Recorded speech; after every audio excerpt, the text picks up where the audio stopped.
Listo, Doc. Entonces ya estaría correcto. Para recordarle del problema que tuvieron ayer mis compañeras, que no me dijeron el nombre porque se les fue la conexión. Había sido Sandy Puyo Tasic y también creo que Camila Vega me comentó del mismo inconveniente en la noche. Sandy. Puyo Tasic y Camila Vega me comentó del mismo inconveniente, Doc.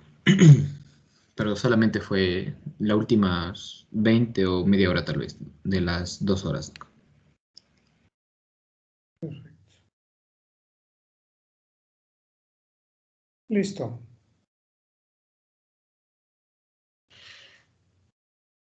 Bueno, comencemos. Y vamos a tener una secuencia donde al principio vamos a mirar el unicausalismo, después vamos a mirar al multicausalismo, luego vamos a mirar un poco la triada de Lever y Clark, todo esto en ejemplos, y finalmente vamos a hacer una aproximación eh, crítica, podríamos llamarla, eh, controversial, podríamos llamarla, de la medicina crítica, ¿no? Hablando de determinación de salud y determinantes de salud. Bueno, adelante, ¿cómo se organizaron? Listo, Doc. Nos organizamos en 5 grupos de 5 personas. Hemos visto que es lo más adecuado en este tema realizar diapositivas en los cuales vamos a exponer sobre ejemplos de unicausalidad, que es el de causa-efecto. También analizamos un artículo de multicausalidad.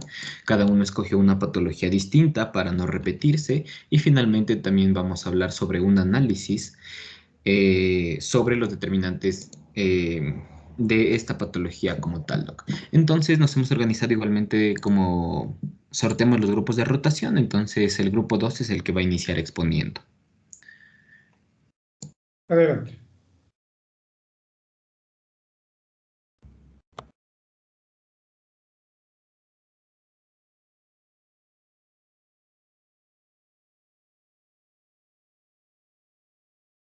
Bueno, buenas tardes, doctor, buenas tardes, compañeros. Nosotros somos el grupo número 2. Nuestro tema es el análisis de unicausalidad y multicausalidad. Y bueno, el grupo está conformado por José Aldaz, Santiago Bravo, Génesis Loaiza, Isaac Villapa y mi persona.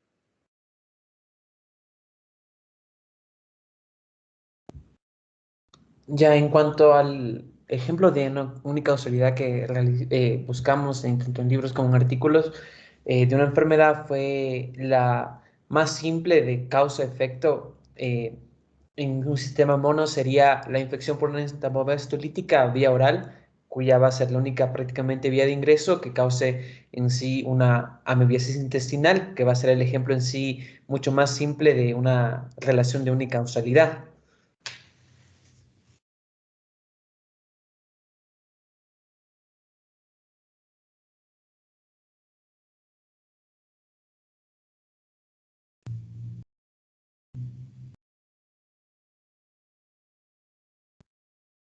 Ahora en el ejemplo de multicausalidad escogimos la diabetes mellitus tipo 2, que sabemos que es una enfermedad crónica no transmisible y se presenta cuando el organismo pierde la capacidad para producir suficiente insulina o utilizarla eficazmente. Entre los múltiples causas se encuentra la predisposición genética, la etnia, sobre todo si son afroamericanos, asiáticos, hispanolatinos, hipertensión arterial sistémica, bajos niveles de HDL o altos niveles de triglicéridos, además de una actividad física leve o nula.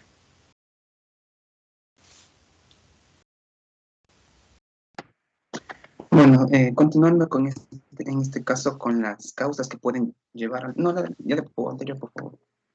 Tenemos la anterior, por favor. Ya. Continuamos con lo que es la antecedentes de diabetes gestacional, que como sabemos es un tipo de diabetes que aparece por primera vez durante el embarazo y que estas pacientes a futuro tienden a desarrollar diabetes mellitus tipo 2. Luego también tenemos de estas personas, de estas mujeres, si tienen un hijo, si el peso a nacer de este hijo es mayor a 4.000 gramos, 400 gramos, perdón, 4.000.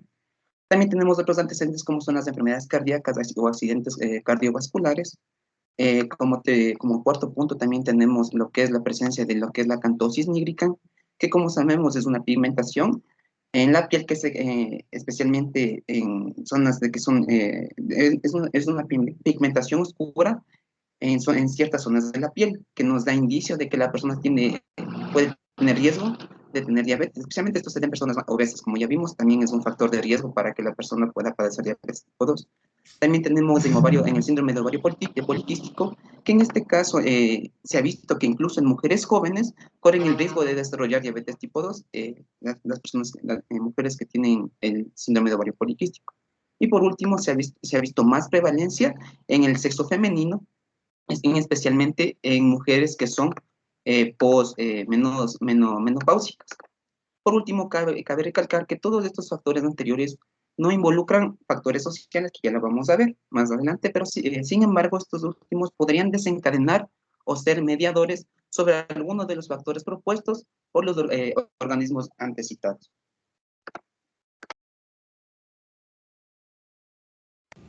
Bueno, entonces tenemos los determinantes sociales que pueden estar directamente relacionados con lo que es económico, educativo, cultural, que a su vez del cultural se va a dividir en los hábitos y costumbres. Y por último, el acceso a servicios de salud. Todos estos de manera directa influyendo sobre lo que es uno, la nutrición, y dos, un control o prevención sobre lo que es esta enfermedad, que se ha visto también que en los estratos económicos que son más bajos, esto ha sido con mayor frecuencia se da diabetes mellitus tipo 2, y de igual manera cuando no existe un acceso de salud a servicios de salud de manera prioritaria, o más bien de manera frecuente, también suele suceder esto mismo. En educativos y cultural también podríamos resaltar lo que se refiere en cuanto a lo que es la nutrición, donde diferentes grupos tienen diferentes hábitos de costumbre. Ahora es un tema un poco importante, sobre todo porque en los determinantes sociales que no están ahí explicados, pero toca tenerlo mucho en cuenta, es la globalización, que va a inferir directamente sobre muchos de estos determinantes sociales, como es sobre todo el cultural y el educativo. Gracias. Eso sería todo.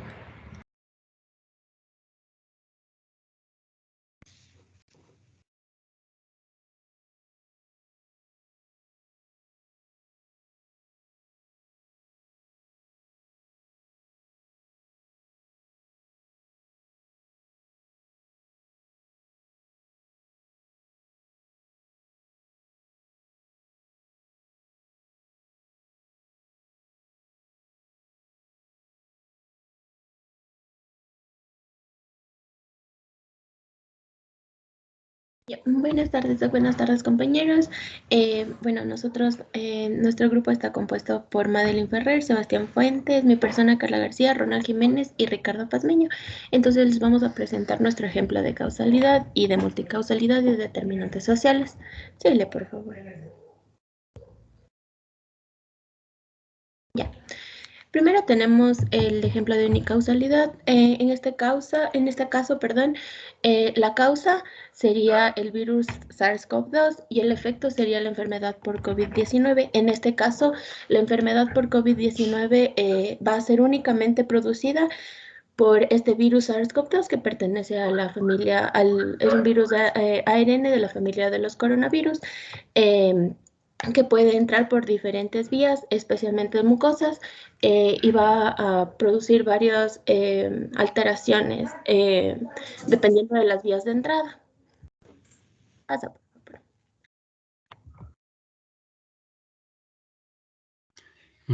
Buenas tardes, doctor. Bueno, como un ejemplo de multicausalidad, hemos tomado lo que va a ser la hipertensión arterial.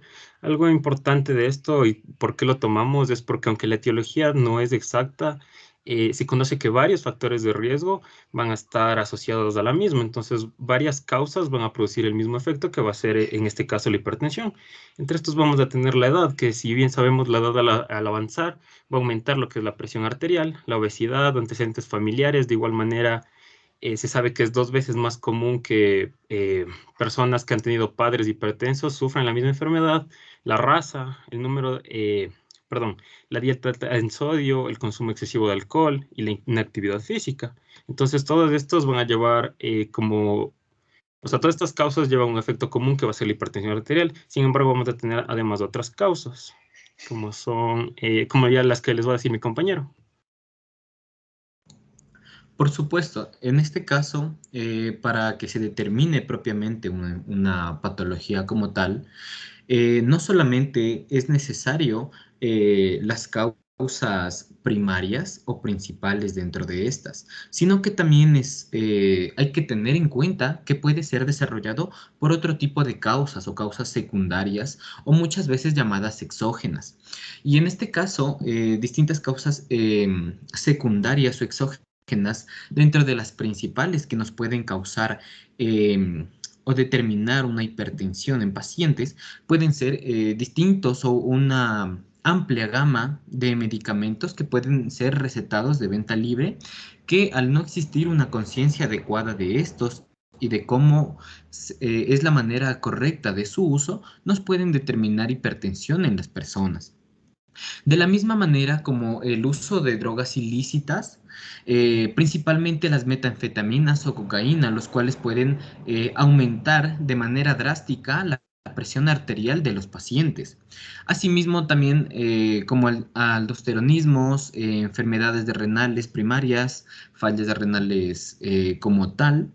De la misma manera, también síndromes, aparte de estos endocrinológicos que nos pueden determinar, o también síndromes más anatomopatológicos, como podría ser una malformación dentro de cardiología, como la coartación de aorta, nos pueden determinar una hipertensión secundaria. Listo, entonces a continuación vamos a hablar de los determinantes como tal sociales. Entonces es importante determinar, o sea, definir qué es un determinante. Es un conjunto de procesos que tienen el potencial para generar salud o, en este caso, enfermedad, que vamos a hablar específicamente de hipertensión arterial. Entonces, como podemos ver en la imagen, en el centro del gráfico están los denominados microdeterminantes, que es de lo que hablaron nuestros compañeros sobre la genética, el sedentarismo, el tabaquismo, la mala alimentación. Y fuera de esto están los macrodeterminantes. En este caso, por ejemplo, como las circunstancias materiales, el hecho de tener o no tener un trabajo y qué tipo de trabajo, por ejemplo, en personas que cargan peso, que se están constantemente agachando, puede esto repercutir en hipertensión arterial. Y el mismo hecho de no tener un trabajo, la disminución de los ingresos también puede afectar. Por otra parte, los factores psicosociales que también tienen relación con el trabajo, por ejemplo, el estrés laboral, inclusive los problemas en el núcleo familiar que también pueden generar estrés en estas personas.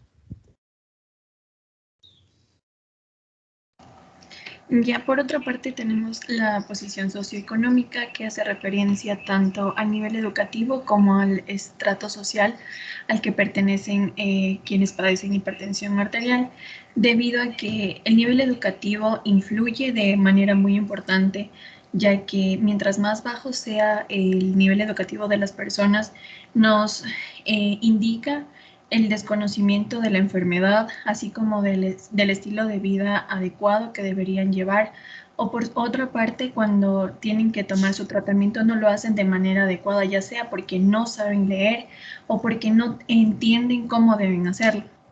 Por otra parte, en el estrato social podemos encontrar las brechas entre ricos y pobres, o mientras más pobreza exista, también puede existir un menor acceso a los niveles de salud.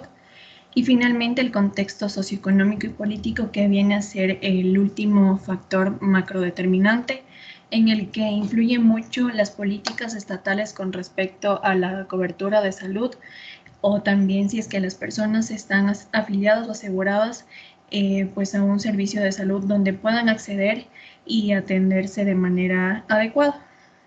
Gracias.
Ya.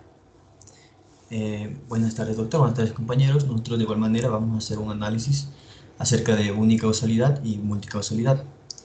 Pásale, por favor. Ya.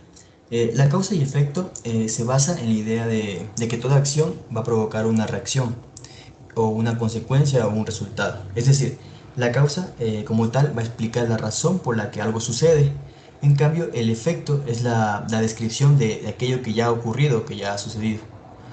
También es importante conocer que si no existe la causa, no hay efecto, ya que el efecto es dependiente de la causa. Nosotros como ejemplo de este fenómeno hemos puesto como causa el parásito Plasmodium, el cual es inoculado en el ser humano, como podemos ver aquí en el gráfico, a través de la picadura del vector, que en este caso es el mosquito del género Anopheles. Este vector va a inocular a los esporocitos que van a viajar al hígado y aquí van a invadir los hepatocitos, donde van a madurar a esquizontes y luego se van a reproducir y liberar miles de merozoitos. Estos a su vez finalmente van a infectar a los eritrocitos y producir así el efecto, que en este caso es la enfermedad, que es la malaria. Pásale, por favor. Bien, ahora para explicar el modelo de multicausalidad, recordemos que, bueno, según Rothman y Greenland, nos indica que este modelo de multicausalidad implica que una enfermedad en particular puede ser causada por más de un mecanismo causal y que cada mecanismo a su vez involucra la acción conjunta de múltiples causas. En este caso nosotros hemos tomado como ejemplo a la obesidad, la cual se origina de varios factores como hemos... Cámbiale, por favor. Como vemos aquí en estas imágenes, en la imagen de la izquierda, y haciendo una comparación con los determinantes sociales que se ven en el gráfico de la derecha.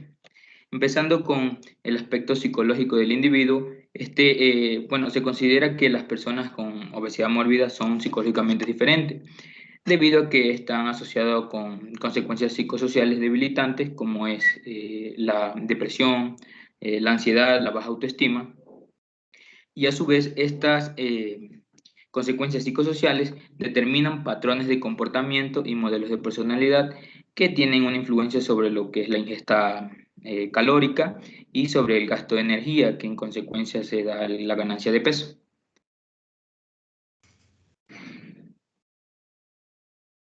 Listo. Respecto a los microdeterminantes, a nivel de los factores biológicos, uno de ellos es el sexo, en donde, por ejemplo, las mujeres resultan más vulnerables a la obesidad, ya que el riesgo de sufrir ya sea sobrepeso u obesidad está favorecido por razones de tipo hormonal y genético que ya analizaré en un momento. Además, así como el aumento de peso que las mujeres sufren, por el embarazo o incluso posteriormente durante la menopausia. Existen también otros factores fisiológicos que afectan al individuo y lo predisponen o no a sufrir obesidad. Por ejemplo, el nivel de saciedad y la tasa metabólica de cada persona. Y finalmente, en la obesidad también intervienen diversos factores genéticos. Por ejemplo, en el artículo nos mencionaba que existía un gen susceptible a la obesidad, el cual está ubicado en el cromosoma 16, y también existen diversos polimorfismos que se vinculan con esta enfermedad a través de alteraciones en los perfiles lipídicos, etc. Ya. Luego tenemos lo que sería la actividad física y la manera en cómo esto influye dentro del desarrollo de la obesidad en un paciente. Entonces, bueno, si hacemos relación con las determinantes de las sociales, entonces vamos a tomar en cuenta que literalmente el mundo es muy exigente hoy en día, tanto en el trabajo como en los estudios. Entonces, de cierta manera no se puede distribuir o no se distribuye bien el tiempo para poder darle este tiempo, valga la redundancia, para poder realizar ejercicio. También tomamos en cuenta el hecho de la época en la que nos encontramos, puesto que antes se realizaban ejercicios ya sea por diversión, el hecho de encontrarse con sus amigos o familiares a hacer deporte o incluso a jugar, pero en este momento pues no, puesto que la tecnología en sí nos tiene como atrapados y nos roba incluso el tiempo que podríamos utilizarlo para poder desarrollar ejercicio. Algo positivo que también se puede obtener de lo que se ha hecho incluso en el gobierno, bueno, en los anteriores gobiernos es, por ejemplo, la bailoterapia, que también es un ente positivo, por decirlo así, para poder tanto reencontrar a los amigos o a las familias y para poder realizar ejercicio. Otro también es el hecho de las facilidades o las comodidades que se ha tenido actualmente, como por ejemplo el hecho de tener un transporte que literalmente a los niños se les ha facilitado rápido el hecho de conducirse desde casa a su escuela y de escuela a su casa. Entonces, no hay ese tiempo para incluso poder realizar actividad en el transcurso del día.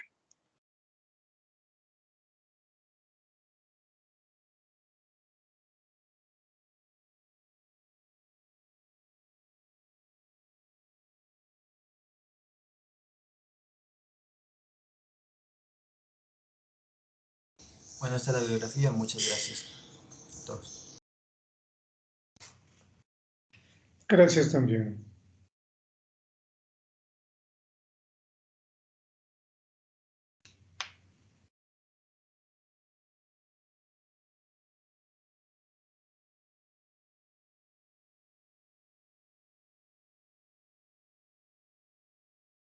Ya le comparto, doctor.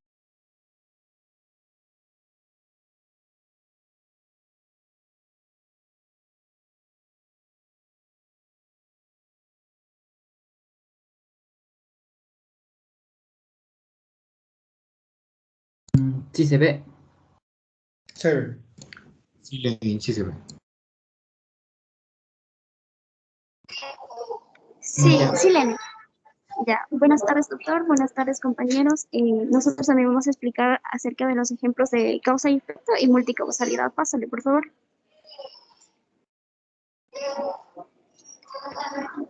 Listo. Como uno de los ejemplos que nosotros hemos puesto de unicausalidad ha sido igual una enfermedad vectorial, que en este caso es una enfermedad parasitaria, causada por el Trypanosoma cruzi. Entonces, el parásito Trypanosoma cruzi sería la causa y el efecto que este generaría sería la enfermedad de Chagas.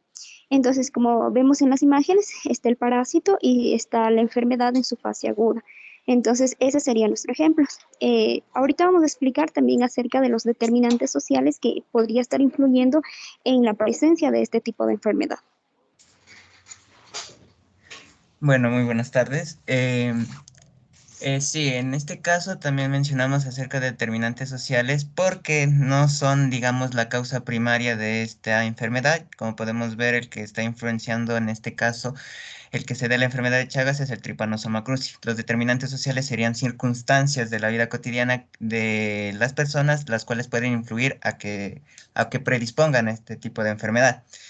Entonces, en este caso hemos hablado o abarcado en este punto dos aspectos importantes. El ambiente, ya que esta enfermedad es característica de las zonas rurales y pues a su vez está ligado a pobreza y marginalidad. Con ello, esto se encuentra sustentado con las viviendas con infraestructura deficiente y también se caracteriza en aquellas zonas endémicas a nivel nacional. Las provincias tanto del Oro, Guayas y Loja son las que tienen mayor número de casos de este tipo de enfermedad. A su vez también se encuentra relacionado con las condiciones de trabajo, en este caso actividades relacionadas a en este caso a convivencia con animales en granja, especialmente en gallineros. A su vez, aquí podemos determinar, leyendo entre líneas, pues que esto también está ligado a lo que sería al nivel socioeconómico y al nivel educativo, ya que, como podemos ver, las infraestructuras de las viviendas van a ser deficientes, es decir, no tienen suficiente, digamos, ingresos para tener o medidas de protección y evitar así el contacto de este vector con el ser humano. Y a su vez también el nivel educativo, pues a tener menor información con respecto a este tipo de enfermedades, pues son más susceptibles a su vez de que tengan un contacto directo. Ya, eso con respecto a las determinantes sociales que también van a afectar esta relación causa-efecto. Ya.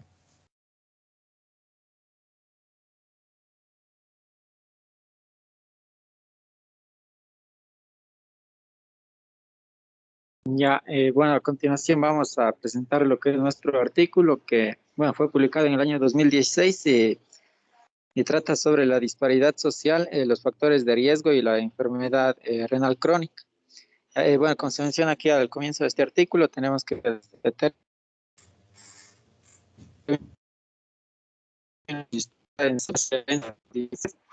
en el estado de salud que ocurren en lo que es el contexto de la inequidad socioeconómica y que van a ser experimentadas por los diferentes grupos demográficos. Tenemos que estas disparidades en la salud van a afectar lo que es el acceso a los servicios y también a la calidad de la atención médica y bueno, y esto de aquí se ve reflejado principalmente en una mayor morbimortalidad de estas enfermedades crónicas. Y también nos mencionaba que, por ejemplo, en los países en donde la atención médica de las enfermedades crónicas no es universal, tenemos que el tratamiento de esta enfermedad de aquí representa lo que es un problema médico, también social y económico, que va a ser bastante devastador, tanto para los pacientes como para sus familiares. También nos mencionaba que en cambio en los países desarrollados esta enfermedad afecta de manera desproporcionada a los diferentes grupos sociales, ya que, por ejemplo, las minorías étnicas y las personas que tienen bajos ingresos socioeconómicos son las que se ven generalmente más afectadas por esta enfermedad. También tenemos que, de acuerdo con estudios que se han realizado en Estados Unidos y en Canadá, se ha demostrado que hay una fuerte asociación entre lo que es entre el bajo estrato socioeconómico y una mayor prevalencia e incidencia de esta enfermedad, y así como también las complicaciones que representa lo que es esta enfermedad. Bueno, al final se encontró que existe, o sea, que las personas que tienen un estrato socioeconómico menor tienen un 59% de mayor riesgo de presentar esta enfermedad renal crónica. También tenemos que la asociación con esta enfermedad fue mayor en la población de raza negra y también también en la residencia en los barrios de mayor pobreza, que se encontraba lo que es una fuerte asociación de esta enfermedad.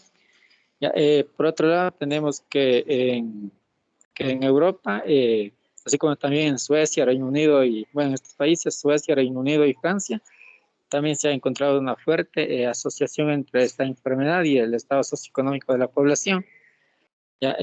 Por otra parte, también tenemos que no existen muchos estudios en los países, o sea que en los países no desarrollados no existen muchos estudios respecto a esto. Sin embargo, allí también hay una elevada prevalencia de esta enfermedad, sobre todo en la población que presenta escasos recursos socioeconómicos.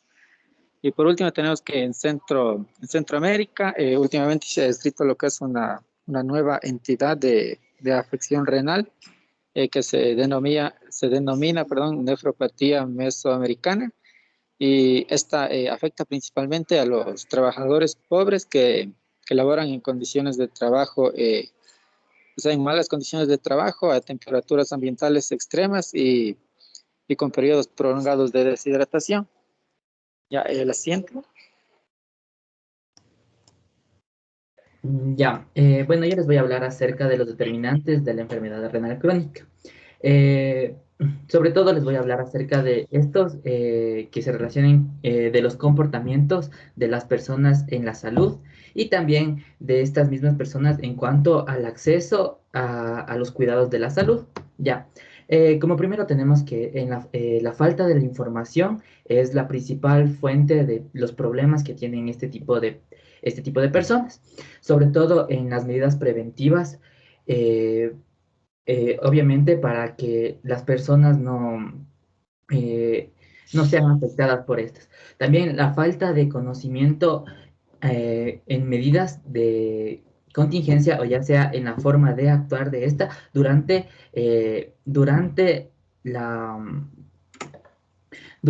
el transcurso de la enfermedad. También la llevadera de conductas poco saludables que se van a reflejar en la pronta presentación de la enfermedad renal crónica, y también el trabajo excesivo, poco saludable y la baja hidratación que van a tener este tipo de personas va a ser un factor predisponente para la presentación de la enfermedad renal crónica. También esto, como dijo Byron, la falta de acceso, ya que estas personas que por lo general se contagian tienen poco acceso a la salud por ser de estratos sociales bajos. Esto va a impedir que las personas se puedan tratar y obviamente prevenir, así que va a existir un mayor número de contagios, digamos, de presentación de enfermedad. También la distancia que separa la comunidad del centro de salud va a hacer que las personas tomen medidas por ellos mismos a tal punto de poder automedicarse y evitar acudir a estos centros de salud. Y también el excesivo costo de los centros de salud, ya que las personas, como son de estratos sociales bajos, no van a poder costearlos. Listo. Siguiendo los mecanismos que van a favorecer el desarrollo de la enfermedad en cuanto a determinantes sociales, tenemos también factores biológicos. Aquí vamos a hablar del bajo peso al nacer. El bajo peso al nacer está demostrado que en la mayor prevalencia de estos nacimientos se favorece un menor desarrollo de la masa renal y también un mayor riesgo de que el paciente presente a futuro hipertensión arterial y, por supuesto, la enfermedad renal crónica. En predisposición genética, también tenemos que los pacientes de manera hereditaria pueden generar ciertas patologías que puedan coadyuvarse para llevar a esta enfermedad renal crónica. También la nutrición adecuada, por supuesto, esta tiene mucha base a la desigualdad social y a la pobreza, ya que muchas personas no tienen el buen acceso a tanto alimentos, tanto una buena alimentación, una buena dieta, el menor control de las enfermedades renales, de las enfermedades crónicas también va, ya que aquí tenemos que la falta de información en ciertos sectores no ayuda a que estas personas puedan prevenir de alguna manera las distintas patologías que funcionan como factores causales de esta enfermedad. Entonces aquí, como bien sabemos, sale mucho más factible prevenir una enfermedad que curarla. Luego los factores del medio ambiente. Aquí se presentan exposición a nefrotoxinas, como puede ser a plomo, arsénico, cadmio, y también, por supuesto, a quienes se desarrollen en un ambiente donde estén expuestos a más enfermedades infecciosas y a los que se desarrollen en un ambiente en los que tengan carencia de agua potable y también sanitación adecuada.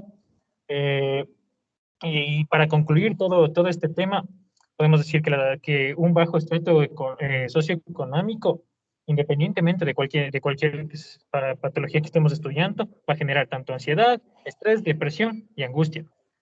Esto, específicamente en la enfermedad renal crónica, va a generar desórdenes en el sistema simpático y también en el eje hipotálamo hipofisario suprarrenal, así como también en la producción de endotelina y las situaciones inflamatorias. Todo esto nos va a coadyuvarse para que de una u otra forma el paciente puede presentar enfermedad renal crónica. Entonces, eso sería todo y muchas gracias, doctor. Gracias también. Siguiente grupo.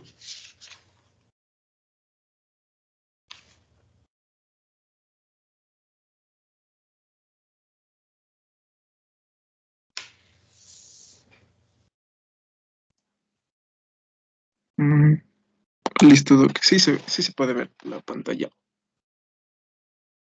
No, todavía.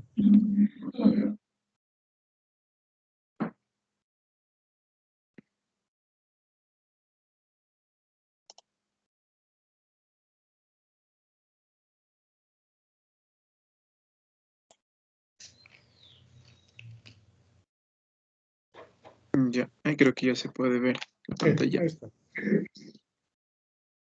Ya, listo. Nosotros somos el último grupo conformado por Castillo Barra Kevin, Castillo Grande Yoseli, Ariana Mero Zambrano, mi persona Alexi Rulova y Camila Vega.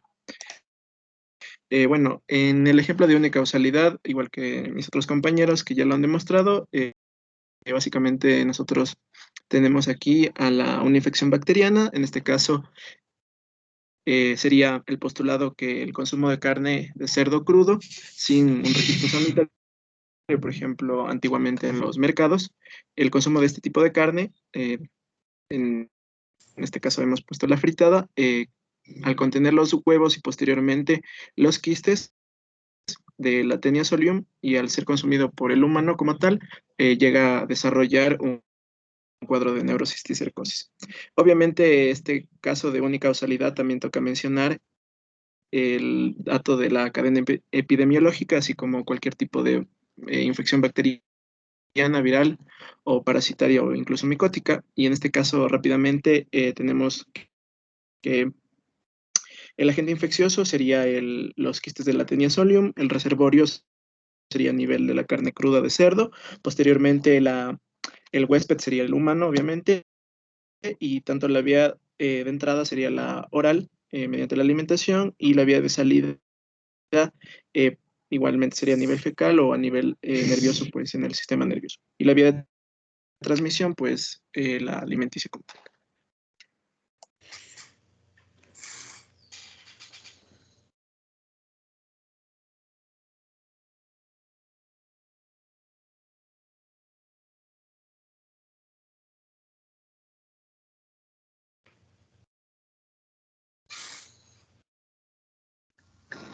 Ya, ahora sí. Ya.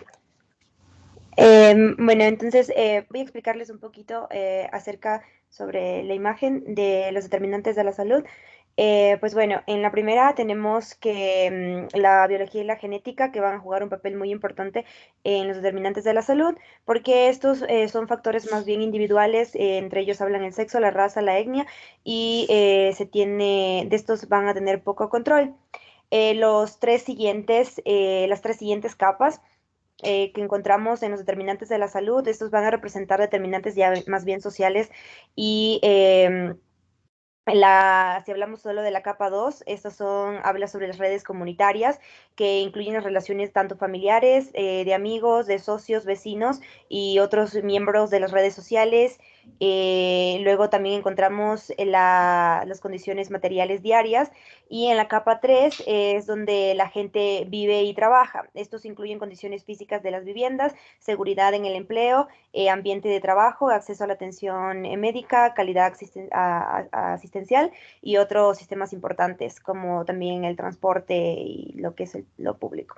En la última capa, la capa externa, esta incluye los principales determinantes o condiciones económicas y ambientales, y pues hablamos sobre la distribución de la desigualdad de la riqueza y el poder, así también como la política, la discriminación, y entre estas podemos incluir el clasismo, racismo, sexismo y homofobia y transfobia.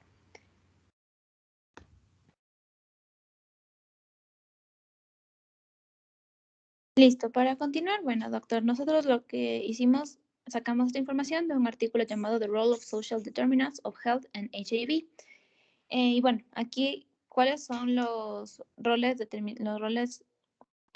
los determinantes sociales? Entonces nos dice que para que una persona usualmente adquiera HIV, puede estar incluido el hacinamiento, las prácticas sexuales sin protección, que aquí vamos a tener espacios sin educación sexual. Además, también tenemos que en el artículo las redes comunitarias, y que era un proyecto de aceptación familiar, que bueno, este programa se orientaba a la investigación, a la intervención y a políticas sobre cómo afecta el rechazo de las familias cuando las personas les cuentan, sobre todo cuando los jóvenes cuentan a los niños que pertenecen a la comunidad LGBTI, y la incidencia que tiene este rechazo en los jóvenes y en sus conductas sexuales. Es decir, que bueno, los niveles de rechazo familiar durante la adolescencia, nos decía el artículo que eran 3 a 4 veces más propensos a tener prácticas de relaciones sexuales sin protección, en comparación con compañeros de familias que tenían este rechazo familiar. También tenemos las condiciones de vida y trabajo de VIH, y VIH vivienda, donde nos decía que el estado y la tenencia de una vivienda era mucho más importante que las características individuales como predictor del acceso a la atención médica y los resultados para una persona seropositiva y su adherencia al tratamiento, puesto que, bueno, las personas que carecían de un hogar estable tendían a tener menos adherencia al tratamiento, y por ende los casos también iban a seguir siendo detectables, y las cargas virales igual. Teníamos también la socioeconomía y medio ambiente en el VIH y la pobreza, que nos decía que el factor más importante para poder desarrollar el VIH era la pobreza, y que este fue el factor demográfico asociado con la o sea, asociada a mayor positividad de VIH en tanto en hombres y mujeres heterosexuales en las comunidades urbanas pobres.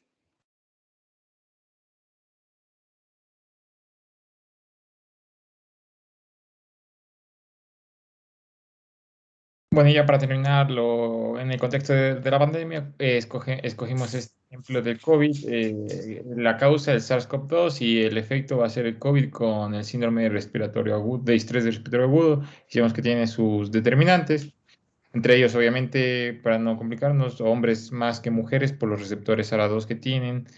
En preferencias, sabemos que los ecuatorianos tienen esta rutina bueno, esta vida de convivencia y viajes y con ello agravan las condiciones.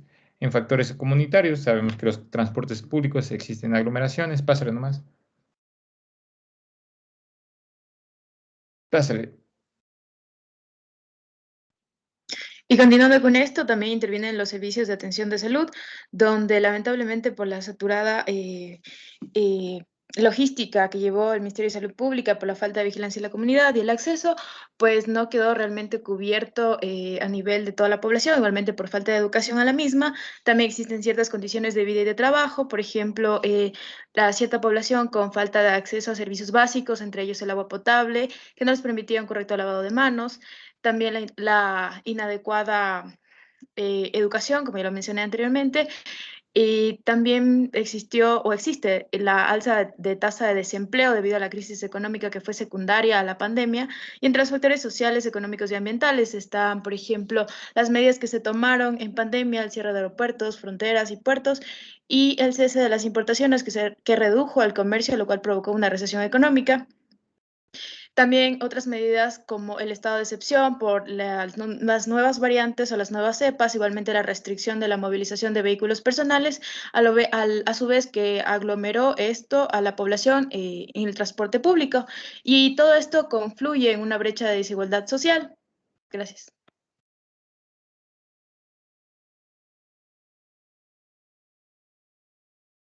Bueno, muchas gracias.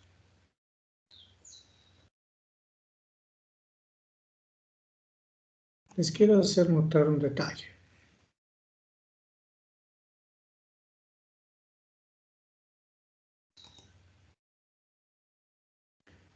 Ayer vimos la diferencia entre determinación social y determinantes sociales. Claro que fue pasada. ¿Por qué? Porque no es que porque hablamos de determinación social o de determinantes sociales, ya nuestra investigación es un hecho. Suele pasar que estos están en la vida cotidiana y suele ocurrir que nosotros tomamos a los determinantes de manera aislada, como el agua, el alimento, la vivienda, el empleo, los pobres, la producción, el empleo, la falta de empleo. Sí, es decir, facilito, nos llenamos el discurso de determinantes. Y con eso no pasa nada, porque la función de la ciencia es transformar, es transformadora. Y si nosotros, a título de determinantes sociales, aislamos estos elementos, estamos haciendo poco favor a la investigación.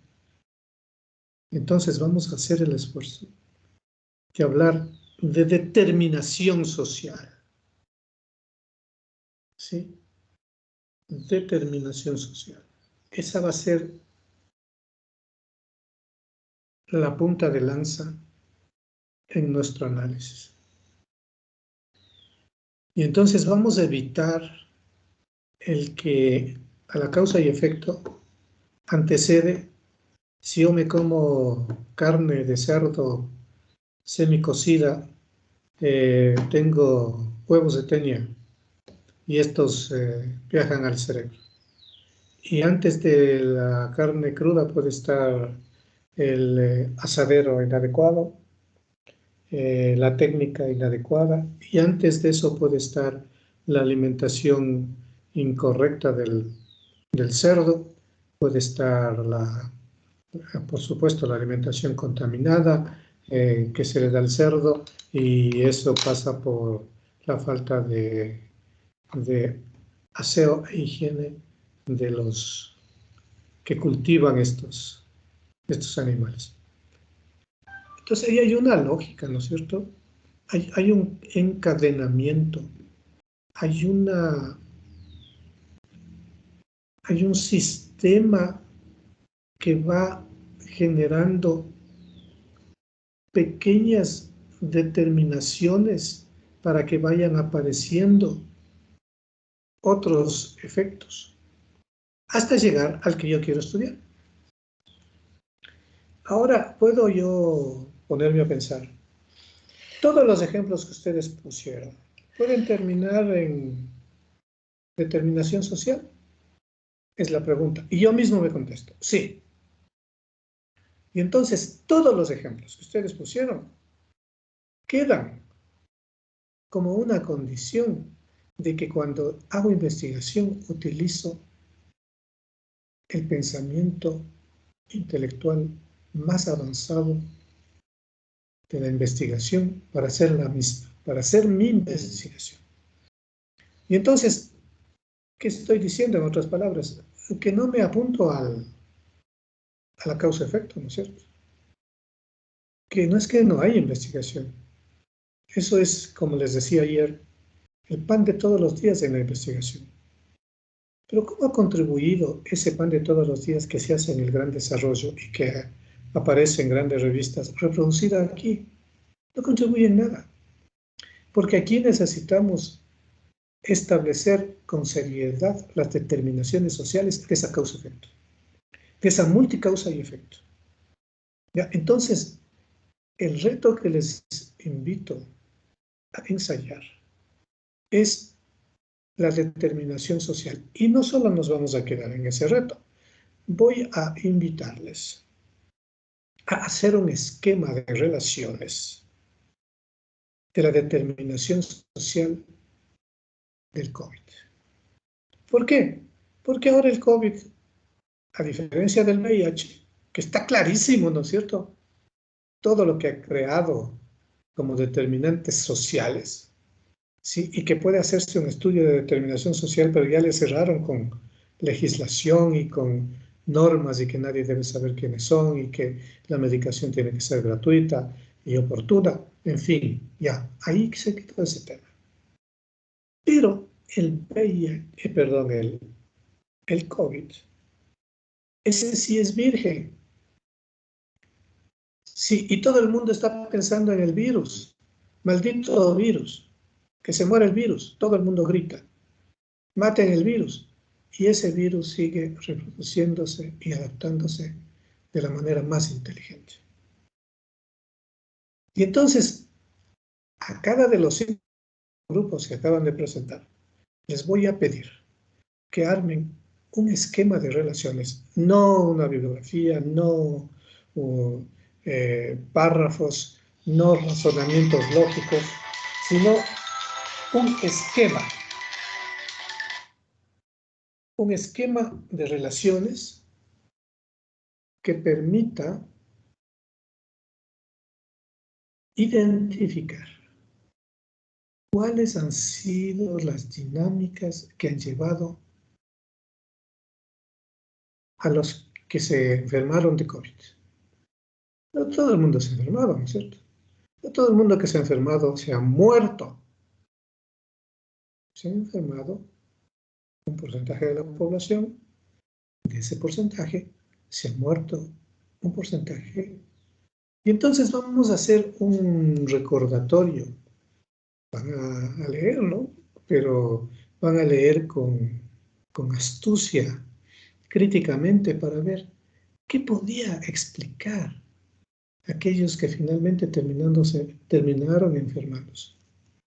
Y de esos, ¿qué determinación social hubo para que terminen muertos?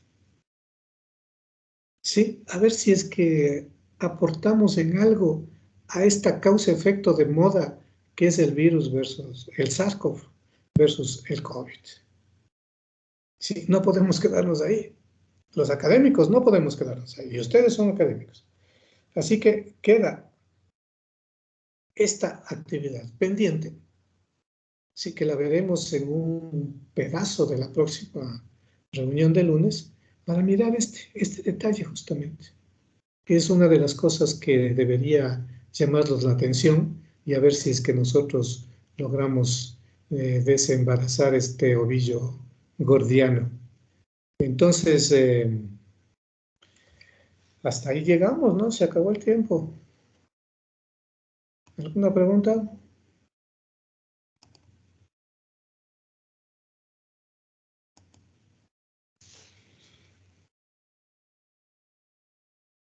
¿Todo está?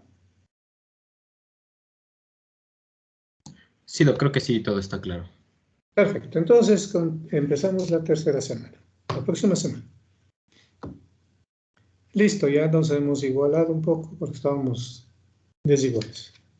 Les deseo un buen fin de semana, nos vemos, bueno, falta para el fin de semana, ¿no? Les deseo una buena semana, nos vemos el lunes. Hasta el lunes, Doc. Muchas Gracias, Doc. Gracias, Doc, igualmente. Muchas gracias, doctor. Gracias, Buen Doc. día. Gracias, Doc. Hasta el lunes.